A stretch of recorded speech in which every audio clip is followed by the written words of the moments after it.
Psalm 34:18. The Lord is near to the brokenhearted, and saves the crushed in spirit. You shall therefore love the Lord your God, and keep his charge, his statutes, his rules, and his commandments always.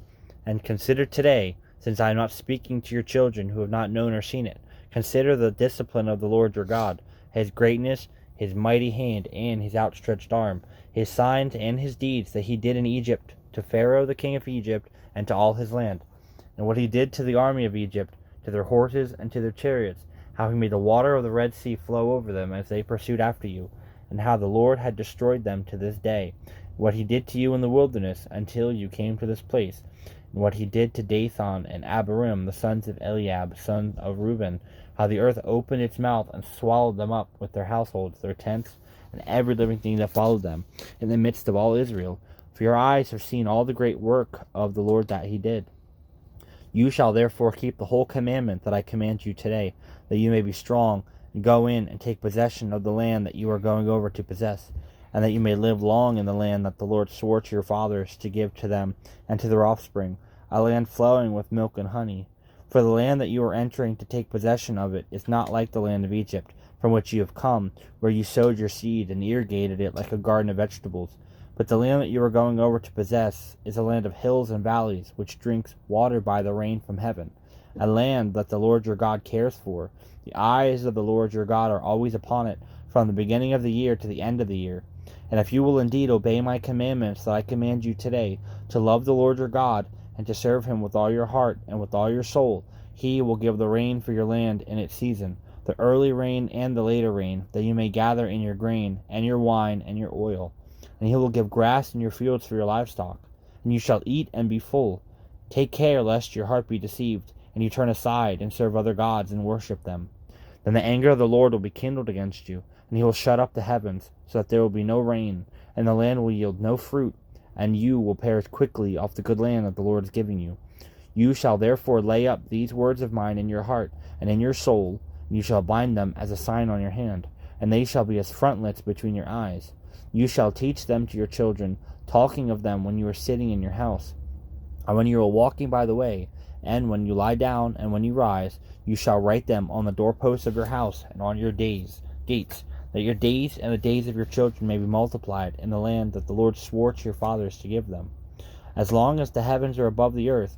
For if you will be careful to do all this commandment that I command you to do, loving the Lord your God, walking in all his ways, and holding fast to him, then the Lord will drive out all these nations before you, and you will dispossess nations greater and mightier than you. Every place on which the sole of your foot treads shall be yours. Your territory shall be from the wilderness to the Lebanon, and from the river Euphrates, to the western sea. No one shall be able to stand against you. The Lord your God will lay the fear of you and the dread of you on all the land that you shall tread, as he promised you. See, I am setting before you today a blessing and a curse. The blessing, if you obey the commandment of the Lord your God, which I command you today, and the curse, if you do not obey the commandments of the Lord your God, but turn aside from the way that I am commanding you today to go, after other gods that you may have not known. And when the Lord your God brings you into the land that you are entering to take possession of it, you shall set the blessing on Mount Gezerim, and the curse on Mount Ebal. Are they not beyond the Jordan, west of the road, toward the going down of the sun, in the land of the Canaanites, who live in the Arabah, opposing Gilgal, beside the oak of Moreh? For you are to cross over the Jordan to go in to take possession of the land that the Lord your God is giving you. And when you possess it and live in it, you shall be careful to do all the statutes and the rules that I am setting before you today. A good name is to be chosen rather than great riches, and favor is better than silver or gold. The rich and the poor meet together. The Lord is the maker of them all. The prudent sees danger and hides himself, but the simple go on and suffer for it. The reward for humility and fear of the Lord is riches and honor and life. Thorns and snares are in the way of the crooked. Whoever guards his soul will keep far from them. Train up a child in the way he should go. Even when he is old, he will not depart from it. The rich rules over the poor, and the borrower is the slave of the lender. Whoever sows injustice will reap calamity, and the rod of his fury will fail. Whoever has a bountiful eye will be blessed, for he shares his bread with the poor. Drive out a scoffer, and strife will go out, and quarreling and abuse will cease.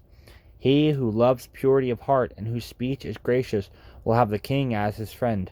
The eyes of the Lord keeps watch over knowledge, but he overthrows the words of the traitor. The sluggard says, "There is a lion outside, I shall be killed in the streets." The mouth of forbidden women is a deep pit. He with whom the Lord is angry will fall into it. Folly is bound up in the heart of a child, but the rod of discipline drives it far from him. Whoever oppresses the poor to increase his own wealth, or gives to the rich, will only come to poverty. Incline your ear, and hear the words of the wise, and apply your heart to my knowledge, for it will be pleasant if you keep them within you, if all of them are ready on your lips, that you truly may be in the Lord. I have made them known to you today, even to you. Have I not written for you 30 sayings of counsel and knowledge, to make you know what is right and true, that you may give a true answer to those who sent you? Do not rob the poor because he is poor, or crush the afflicted at the gate, for the Lord will plead their cause, and rob of life those who rob them. Make no friendship with a man given to anger, nor go with a wrathful man, lest you learn his ways, and entangle yourselves in a snare. Be not one of those who give pledges, who put up security for debts. If you have nothing with which to pay, why should your bed be taken from under you? Do not move the ancient landmarks that your fathers have set. Do you see a man skillful in his work? He will stand before kings. He will not stand before obscure men. Now there were with us 7 brethren, and the first, when he had married a wife, deceased, and have no issues, left his wife unto his brother. Likewise the second also, and the third unto the 7th. And last of all the women died also.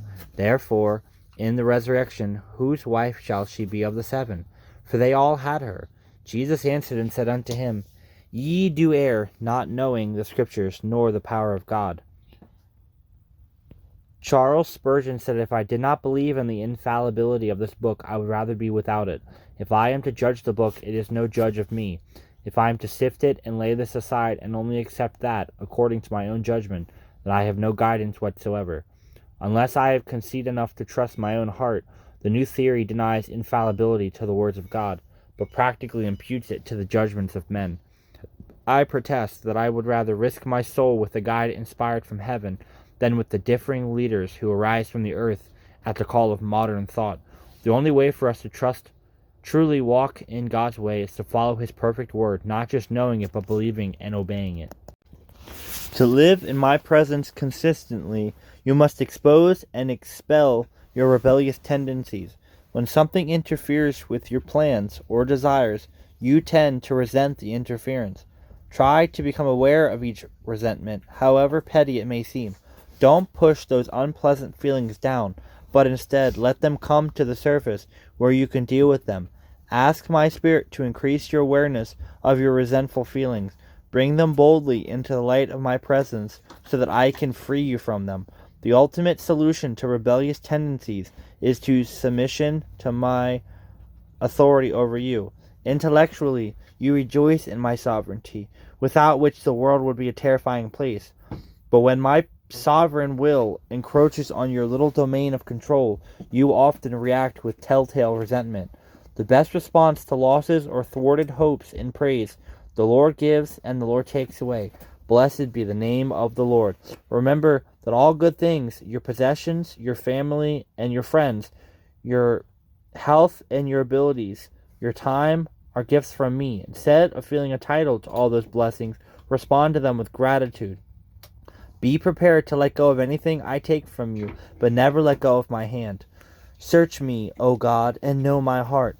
Test me, and know my anxious thoughts. See if there is any offensive way in me, and lead me in the way everlasting. Psalm 139:23. 1 Peter 5:6. Humble yourselves, therefore, under God's mighty hand. Job 1:21. And he said, The Lord gives, and the Lord has taken away. Blessed be the name of the Lord. No matter what your circumstances may be, you can find joy in my presence. On some days, joy is generously strewn along your life path, glistening in my sunlight. On days like that, being content is as simple as breathing the next breath or taking the next step. Other days are overcast and gloomy. You feel the strain of the journey, which seems endless. Dull gray rocks greet your gaze and cause your feet to ache, yet joy is still attainable. Search for it as for hidden treasures. Begin by remembering that I have created this day. It is not a chance occurrence. Recall that I am present with you, whether you sense my presence or not. Then, start talking with me about whatever is on your mind.